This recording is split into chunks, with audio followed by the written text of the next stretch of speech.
présente une revue du livre historique Métronome de Laurent Deutsch. Donc c'est un livre historique qui couvre de manière originale l'histoire de Paris et plus en général de France, de la naissance de Paris à l'époque contemporaine. Si ce sujet vous intéresse, je vous invite à continuer à regarder la vidéo.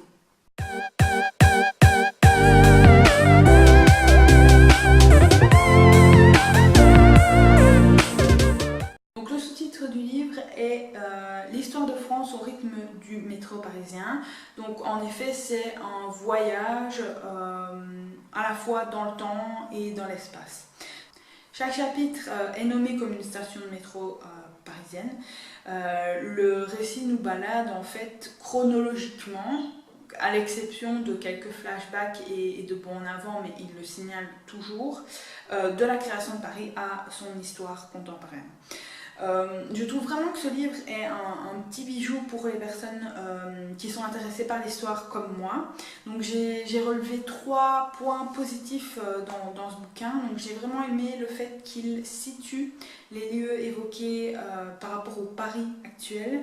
Donc par exemple, il donne, si je me souviens bien, l'adresse d'un restaurant dont les caves en fait ont été aménagées dans un cachot de l'ancienne Bastille. Donc ça c'est vraiment le genre d'anecdote typique qu'il donne. Donc tout simplement il va vous renseigner par rapport à des adresses, l'endroit où vous pouvez encore trouver des vestiges qui sont bien cachés mais qui sont toujours là quand même, et je trouve ça super intéressant. Par exemple, il précise aussi l'endroit exact où a été assassiné le duc d'Orléans, et il nous dit voilà, par rapport à, vous pouvez vous repérer par rapport à telle et telle rue dans Paris avec une plaque, etc. Et donc ça permet vraiment de mettre tous ces événements en perspective. Ça m'a vraiment donné envie de retourner à Paris. J'y suis déjà allée une fois quand j'étais ado, mais pas du tout pour aller refaire les trucs de touristes, genre le Louvre, le Champ de Mars, les Champs-Élysées, etc. et de voir ça avec des yeux de touriste, mais plutôt d'aller justement voir toutes ces petites traces du passé qu'il a situées dans son bouquin. Un autre point que j'ai vraiment adoré, c'est le style de l'auteur. Donc je ne sais pas si vous connaissez Laurent Deutsch. Donc Laurent Deutsch, il est à la fois auteur et acteur. Et en tant qu'acteur, je trouve que c'est quelqu'un de très enjoué en fait. Un personnage à chaque fois qui brille un peu comme ça et qu'on a envie d'écouter. Par exemple, je me rappelle d'un téléfilm qu'il a fait, je crois que c'était pour France Télévisions, sur l'intendant Fouquet. Et vraiment c'est un film qui m'a marqué, et j'ai trouvé qu'il jouait remarquablement bien dans ce genre de rôle historique, et que du coup son style ici dans le livre collait réellement à la personnalité qu'il a même quand il joue en tant qu'acteur.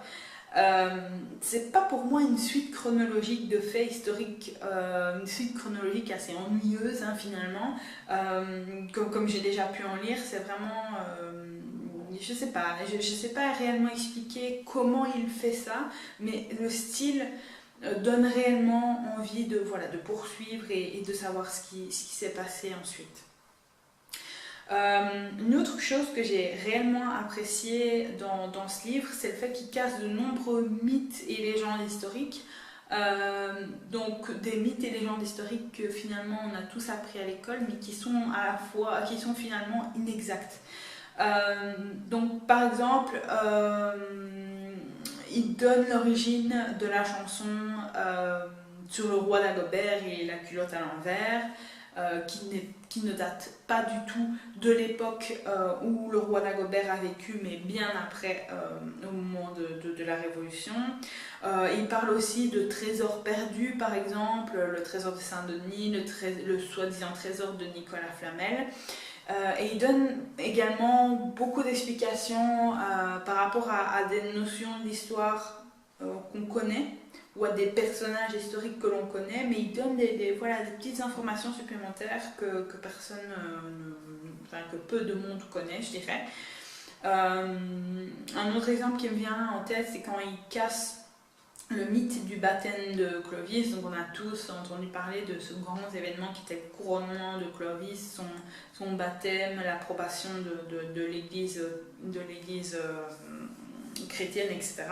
Et en fait finalement on se rend compte que ça ne s'est pas passé réellement de cette manière-là. Donc je trouve que ces trois choses combinées, ça fait vraiment un petit bijou, et ça m'a vraiment donné envie de retourner à Paris. Donc je crois que pour lui, avec moi en tout cas, son pari est réussi. Alors, en étant tout à fait honnête, j'ai quand même relevé 2 points négatifs. Bon, pour moi, c'est d'importance minime dans cette revue, parce que les 3 aspects positifs doivent vraiment vous donner envie de lire ce livre. Mais voilà, je voulais être complètement honnête par rapport à mon avis. Donc, une des choses qui est un tout petit peu agaçant, c'est que Laurent Deutsch, il est très conservateur par rapport à l'architecture. Donc à chaque fois que voilà, il parle d'un monument, d'un bâtiment, d'un palais par exemple qui a été détruit pour faire quelque chose de plus moderne, il est vraiment très critique par rapport à ça. Donc il dénigre systématiquement en fait les bâtiments modernes qui ont remplacé les vestiges de l'histoire, et donc on a un peu l'impression que voilà, pour lui c'est une catastrophe que voilà, ces vestiges ont été perdus ou en partie perdus. Mais il admet lui-même vers la fin du livre, il le dit, je suis probablement trop sévère sur le sujet. Donc un autre point qui m'a... En fait ici c'est un petit peu... Voilà, ça m'a un peu étonnée, c'est le fait qu'on ne parle pas du tout de la Tour Eiffel. Donc vous allez me dire c'est un peu cliché, mais en même temps c'est un des symboles principaux de Paris.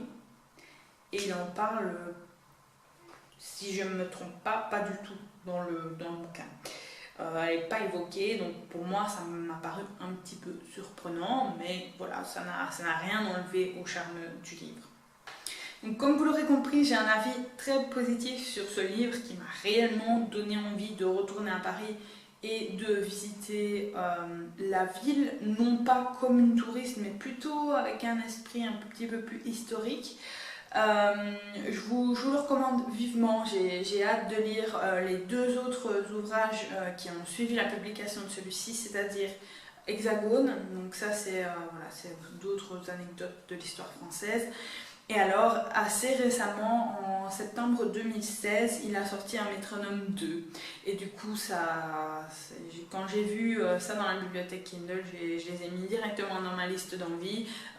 Donc ceux-là, voilà, ils vont être lus dans les prochains mois. Vous attendez pas à une revue dans une semaine, parce que, comme j'ai dit dans ma vidéo sur ma liseuse, je suis assez lente dans mes lectures, donc voilà, je ne vous attendez pas à avoir une revue sur les prochains dans 2 semaines, mais dans quelques mois je devrais vous en parler. Vous pouvez trouver Métronome en Kindle à, j'ai vérifié, 7,99 € en ce moment, et la version brochée est à 18,50 € sur Amazon. Et vous, les livres historiques, vous aimez ça? Dites-moi tout en commentaire, dites-moi si vous avez lu Métronome, si vous avez lu Métronome 2 et qu'il est aussi bien, dites-le moi également. N'hésitez pas à vous abonner pour me suivre, à aimer cette vidéo et à cliquer sur la petite cloche pour recevoir des notifications lorsque je posterai une vidéo. A bientôt les petits poillons!